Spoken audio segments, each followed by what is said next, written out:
Good morning my dears. Happy ആയിരിക്കുന്ന എല്ലാവരും. ഞാൻ 3 കാർഡ് ഷഫിൾ ചെയ്ത് വെച്ചിട്ടുണ്ട് കേട്ടോ. അപ്പോൾ നമുക്ക് ഇന്നത്തെ ഡിവൈൻ ഗൈഡൻസ് നോക്കാം.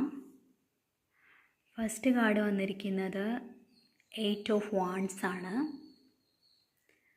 സെക്കൻഡ് കാർഡ് 10 ഓഫ് പെൻറ്റക്കിൾസ് ആണ്. തേർഡ് കാർഡ് വന്നിരിക്കുന്നത് 6 ഓഫ് പെൻറ്റക്കിൾസ് ആണ് കേട്ടോ. അപ്പോൾ നമുക്ക് നോക്കാം എന്ത് ഗൈഡൻസ് ആണ് നമുക്കിതിലൂടെ കിട്ടുന്നത് എന്ന്. 8 ഓഫ് പെൻറ്റക്കിൾസ് പറയുന്നത് ഇന്ന് കാര്യങ്ങൾ വേഗത്തിൽ നടക്കുന്നതാണ് കേട്ടോ. വളരെ വേഗത്തിൽ ഇന്ന് നിങ്ങൾക്ക് എന്തെങ്കിലും കിട്ടാനുണ്ടെങ്കിലോ, എന്തെങ്കിലും സഹായം കിട്ടാനുണ്ടെങ്കിലോ, പണം കിട്ടാനുണ്ടെങ്കിലോ, അല്ലെങ്കിൽ ഒരു യാത്രയുടെ, നിങ്ങൾ എവിടേക്കെങ്കിലും യാത്ര പോകാനുണ്ടെങ്കിൽ യാത്രയുടെ കൂടി കാർഡാണിത്. വേഗതയുടെ കാർഡാണ്. അപ്പോൾ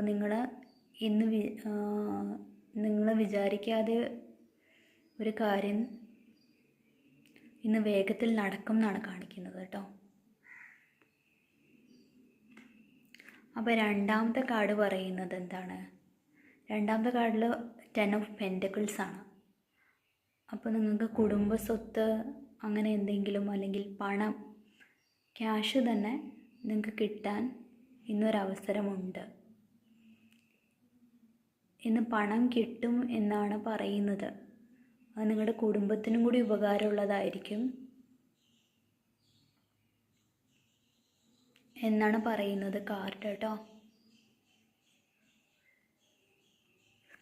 മൂന്നാമത് പറയുന്നത്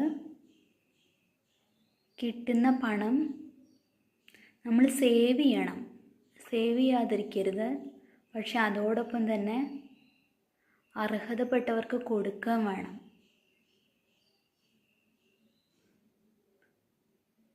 നിങ്ങൾക്ക് ചിലപ്പോൾ കടം തീർക്കാനുണ്ടായിരിക്കാം. അതൊക്കെ കൊടുക്കുക എന്നാണ് കാണിക്കുന്നത്. അർഹതപ്പെട്ടവർക്ക് അർഹതമായ അളവിൽ കൊടുക്കുക കേട്ടോ. അങ്ങനെയാണ് പറയുന്നത്.